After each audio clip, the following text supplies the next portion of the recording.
दोस्तों, welcome back to my channel. और आप सभी लोगों ने मुझे इतना प्यार दिया उसके लिए बहुत बहुत धन्यवाद। आप इसी तरह मेरे प्रयासों को सराहना करते रहें, आपका बहुत बहुत धन्यवाद। हम शुरू करते हैं अपना अगला वीडियो एक्सेल लर्निंग में। तो आज हम सीखेंगे सेल रेफरेंसेस, किस तरह से हमारे पास सेल रेफरेंसेस कितने टाइप के होते हैं।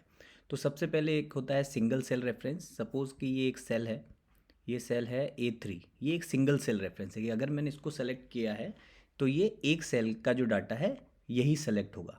इसको बोलते हैं सिंगल सेल रेफरेंस। अब अगर मैं इसको किसी के साथ रिलेट नहीं करता हूँ तो ये सिंगल सेल रेफरेंस है। अगर मैं किसी और सेल के साथ इसको रिलेट करता हूँ तो रिलेटिव रेफरेंसेज है। ठीक है। तो अभी जो पहला है वो है सिंगल सेल रेफरेंस। तो जैसे यहाँ पे 200 है, ये सिंगल सेल रेफरेंस है। यहाँ 700 है, ये सिंगल सेल रेफरेंस है।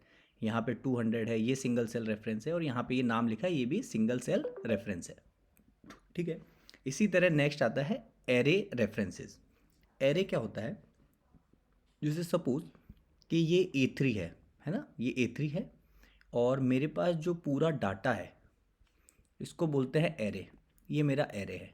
अगर मैं इस पूरे एरे को किसी रेफरेंस में इंक्लूड करता हूँ तो इसको बोलते हैं एरे रेफरेंसेस। जैसे सपोज मैं यहाँ लिखता हूँ equal to A3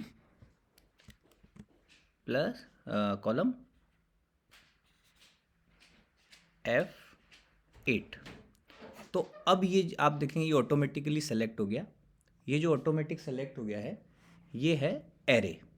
array reference मतलब A3 के साथ ये F8 जो मेरा सिलेक्शन में आया है, F8 का पूरा डाटा ये मेरा एरे रेफरेंस है। अब मैं इसमें से कोई डाटा के साथ कोई फार्मूला लगा के अगर मैं कुछ करता हूँ ये एरे रेफरेंस हो गया। सपोज़ मैंने यहाँ पे कुछ बनाया डाटा कि सपोज़ मैं यहाँ जैसे इलेक्ट्रॉनिक्स लिखूँ तो इलेक्ट्रॉनिक्स का डाटा मेरा सारा यहाँ आ जाए तो वो एरे रेफरेंसेस हो जाएगा। ठीक है। इसी तरह आगे बढ़ते हैं उसमें कैसा है, यहाँ जैसे मैंने इक्वल टू A3 किया तो ये सिंगल सेल रेफरेंस हो गया। ठीक है। इसी तरह मैंने जब यहाँ पे A3 कॉलम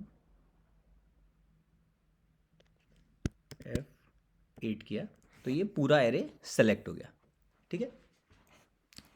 इसके बाद नेक्स्ट आता है अपने पास नॉन कंटीजियस रेफरेंस। ये तो मैंने पूरा एरे सेलेक्ट किया। सपोज मेरा एक डाटा यहाँ पे है, दूसरा डाटा यहाँ पे है और तीसरा डाटा यहाँ पे है।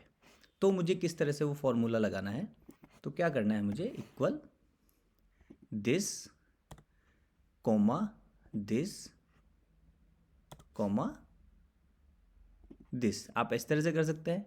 दूसरा आप एक तरह से और एक तरीका और है, यहाँ पे आप लिख सकते हैं जैसे हम लोग पहले लिख रहे थे C6 सेलेक्ट हो गया।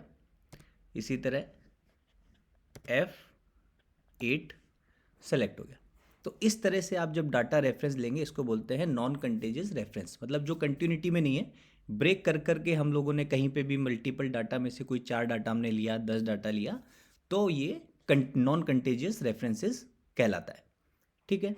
तो आज के वीडियो में इतना ही। हम मिलते हैं अगले वीडियो में। ये अगला वीडियो जो होगा वो भी फार्मूला बेस्ड होगा। आप मेरे साथ बने रहिए।